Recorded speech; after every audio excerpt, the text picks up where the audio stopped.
El cinema és una mostra de la personalitat, la llengua, la història, la cultura i la tradició d'un poble, i, per tant, l'afirmació d'un mateix. Miquel Porter i Moix.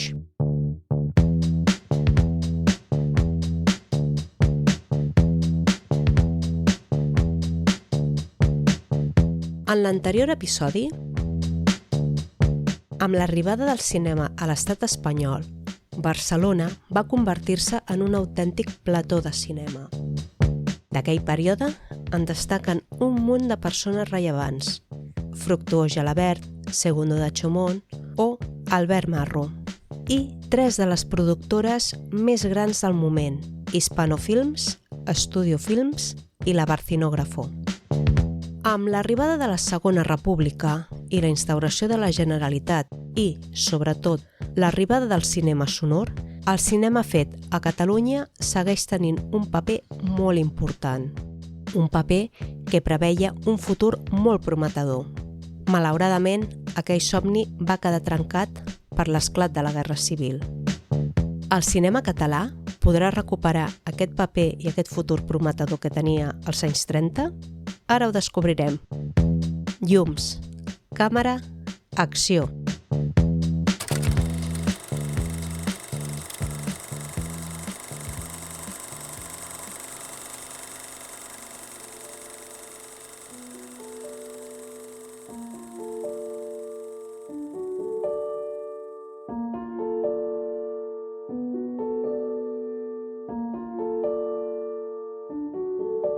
Hola a tothom, em dic Núria Nadal i et dono la benvinguda al podcast La Butaca Vermella, un podcast en què t'explicaré la història del cinema d'una manera una mica diferent. Tal i com havia promès en el primer episodi, els primers capítols d'aquest podcast seran un monogràfic sobre el cinema català. I crec que val la pena que els primers siguin una aproximació general sobre el tema.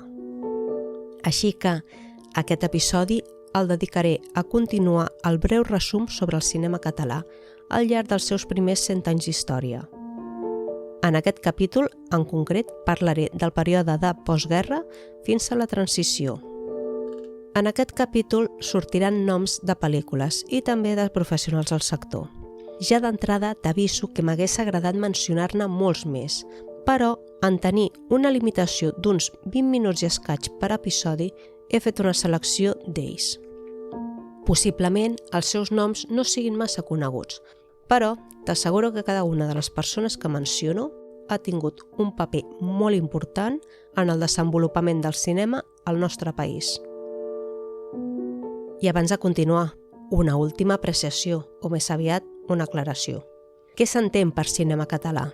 Doncs bàsicament el cinema dirigit o produït a Catalunya, sense tenir en compte la temàtica, el gènere o fins i tot la llengua en què s'ha rodat. Ara, havent explicat tot això, comencem.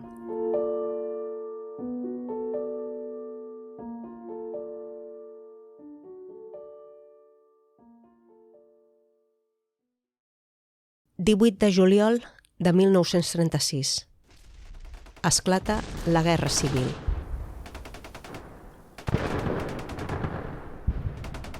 I el cinema català també queda ferit.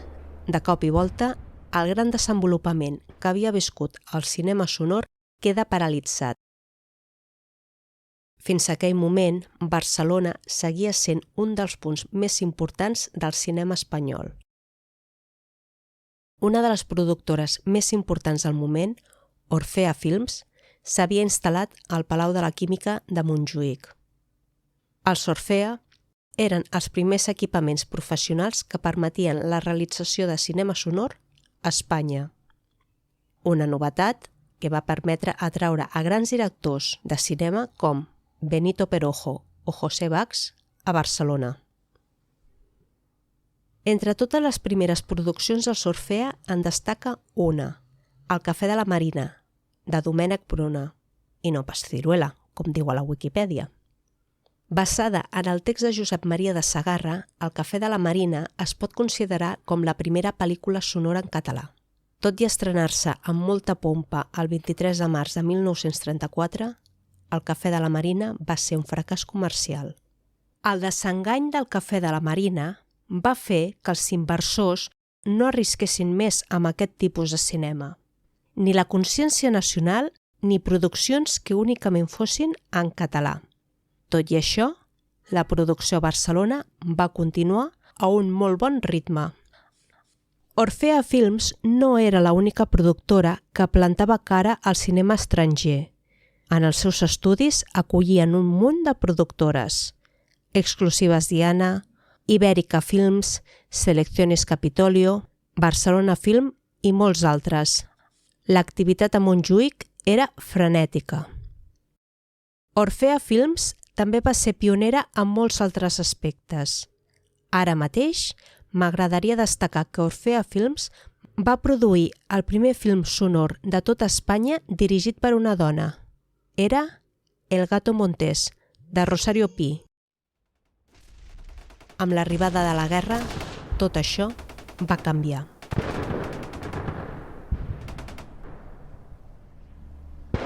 Entre el 1936 i el 1939, la producció cinematogràfica va canviar. Era un període tràgic marcat per la proliferació de documentals de propaganda, com els fets per Laia Films o els noticiaris setmanals d'Espanya al dia de film popular. Tot i això, també va haver-hi un petit espai per ficcions com Aurora de Esperanza, d'Antonio Sau, o Barrios Bajos, de Pedro Puche. Un cop finalitzada la Guerra Civil, la dictadura franquista va començar a reorganitzar el cinema espanyol i català segons les seves necessitats. Unes necessitats que estaven basades en unes exigències ideològiques i uns canvis a nivell industrial. Malgrat les restriccions de censura i els problemes econòmics de la postguerra, el cinema català es va refer, sobretot comercialment. Perquè, a més de la censura que patien tota mena de films, independentment del seu origen, un dels requisits de la reactivació industrial era el fet de rodar totes les pel·lícules únicament en castellà. A la dècada dels anys 30, la gran majoria de films es rodaven únicament en castellà, però aquesta decisió era basada únicament en criteris comercials. Malauradament, ara s'imposava el castellà.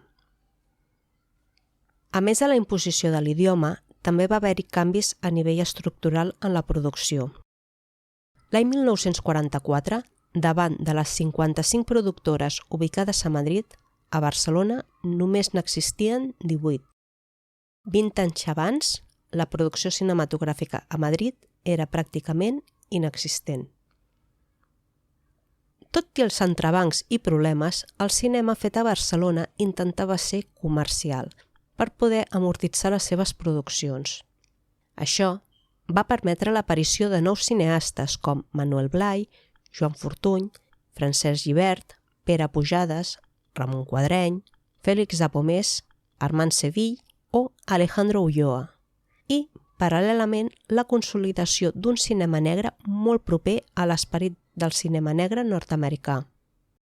Títols com Apartado de Correos 1001, de Julio Salvador, Manos Sucias, de José Antonio de la Loma, o Distrito Quinto, de Julio Coy, són uns grans exemples d'aquest cinema negre. Totes elles demostren una gran cura pels elements formals i socials, barrejats amb una clara consciència de cinema d'autor. En aquest període també hi trobem llargmetratges d'animació, amb dos títols molt importants, Garbancito de la Mancha i Érase una vez. Del primer, Garbancito de la Mancha, és un film del 1945 dirigit per Arturo Moreno. Produït per la barcelonina Valet i Blay, és el primer llargmetratge d'animació en color de tota Espanya i també de tota Europa. Del segon, Érase una vez, és una preciosa adaptació del conte de la Ventafocs de Charles Perrault. Produïda per Estela Films, va comptar amb la participació d'Alexandre Cirici Pellicer i del dibuixant José Escobar. Sí, el creador de Carpanta i dels bessons entremaliats Zipi i Zape.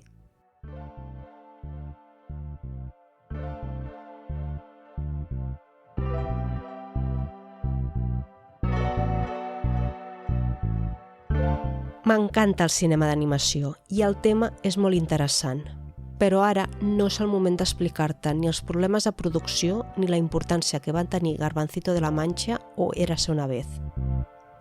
Si tens curiositat, recorda que al lloc web labutacavermella.cat/idees pots votar i proposar nous temes pels propers episodis.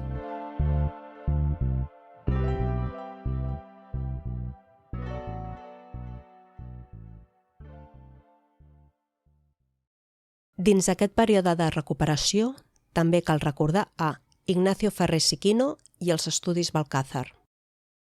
Iquino era productor, guionista i realitzador independent, i a més tenia la seva pròpia productora, una de les més importants i actives a tota Espanya.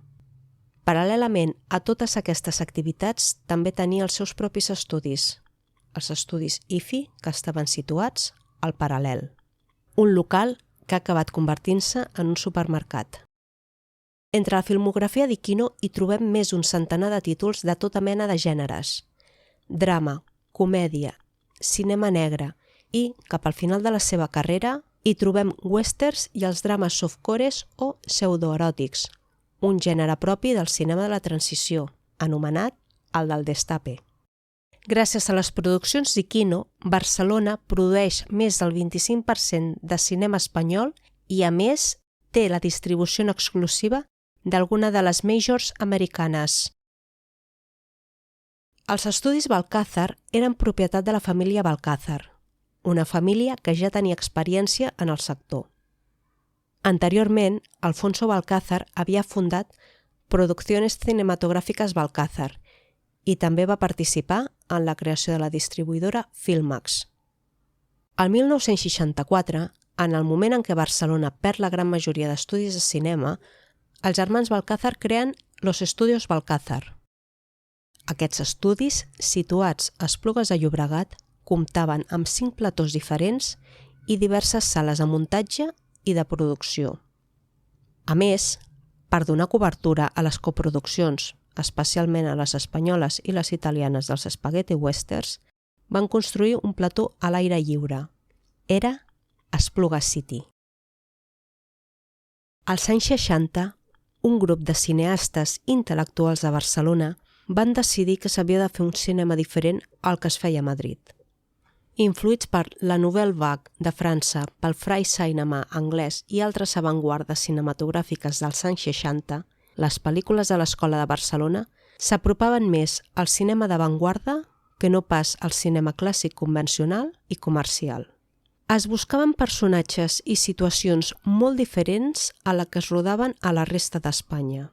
L'Escola de Barcelona intentava que els arguments de les seves pel·lícules tinguessin un major nivell intel·lectual, però, en alguns casos, pràcticament acabaven sent films totalment experimentals.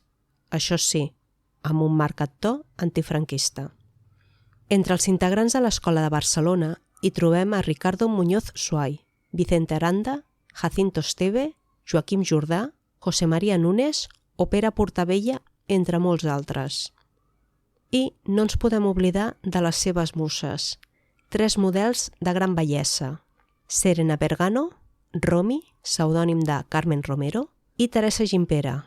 D'elles, només Teresa Gimpera ha fet carrera dins del món del cinema.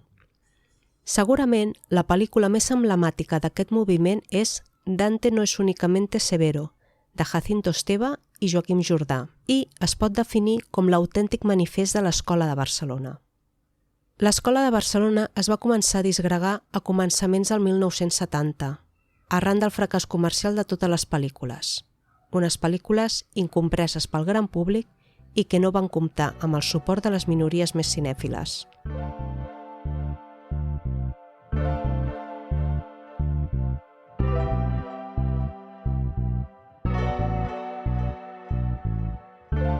L'Escola de Barcelona es va posicionar com una resposta al tipus de cinema més comercial, folclòric i políticament correcte. Malauradament, va ser un fracàs comercial. Si tens curiositat i vols saber més sobre l'Escola de Barcelona, recorda que al lloc web labutacavermella.cat/idees pots votar i proposar temes pels propers episodis.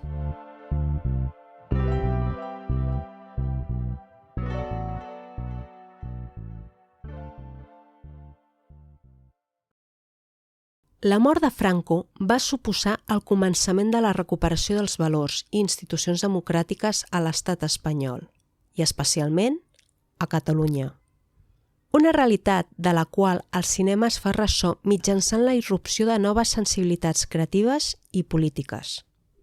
El cinema català començava a lluitar amb 3 punts fonamentals per definir la seva personalitat artística. Primer, el dret a expressar-se en una llengua pròpia, el català, majoritàriament compresa i parlada pels habitants del Principat, però molt sovint rebutjada per motius comercials. Segon, la revifalla de la indústria cinematogràfica, una revifalla que ja havia començat en els anys 50 i 60.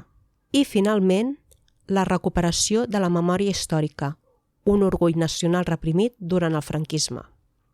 Tot i així, no hi ha una clara unitat de criteris artístics, ni de gèneres, ni d'estils. D'entrada, hi ha una certa urgència per retrobar-se amb la història del país, per mitjà de films com La ciutat cremada, d'Antoni Ribas, o La plaça del Diamant, de Francesc Batriu. El cinema negre, que recupera una mica l'esperit del cinema dels anys 50, torna a estar de moda. De fet, dins d'aquesta tendència apareixen un munt de pel·lícules al voltant de quinquis i delinqüents comuns dels barris més modestos a Barcelona.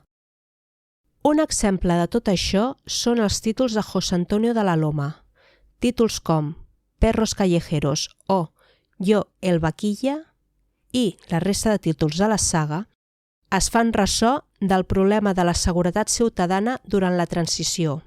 En ells, mig es pot entreveure una petita crítica cap a polítics, policies o jutges, però no hi ha cap mena de reflexió, només la glorificació del delinqüent com a víctima de la societat.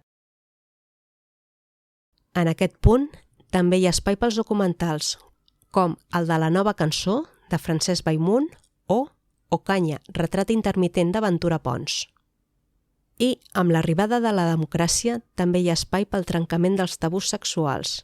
Un d'aquests exemples és L'orgia, de Francesc Bellmunt. A l'orgia podem veure a Juanjo Puigcorbé circulant sobre una moto pel passeig de Gràcia completament despullat.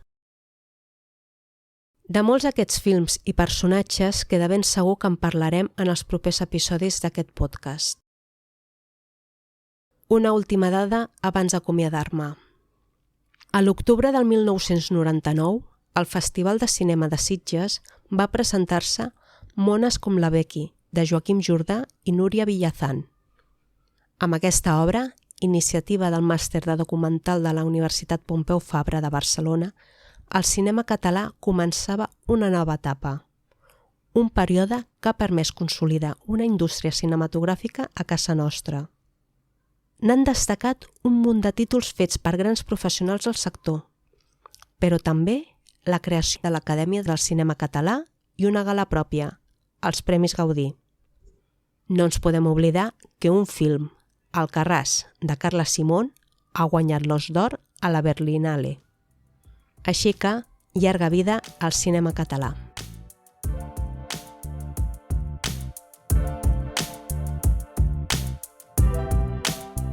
I fins aquí aquest episodi de La Butaca Vermella, en què he fet un breu resum sobre la història del cinema a Catalunya. Com us vaig avançar, era molt complicat resumir en poc més de 20 minuts més de 100 anys de cinema. Espero que hagi estat interessant. Si t'ha agradat, no t'oblides de marcar amb 5 estrelles o la màxima valoració a Spotify o a la plataforma en què estiguis escoltant aquest episodi.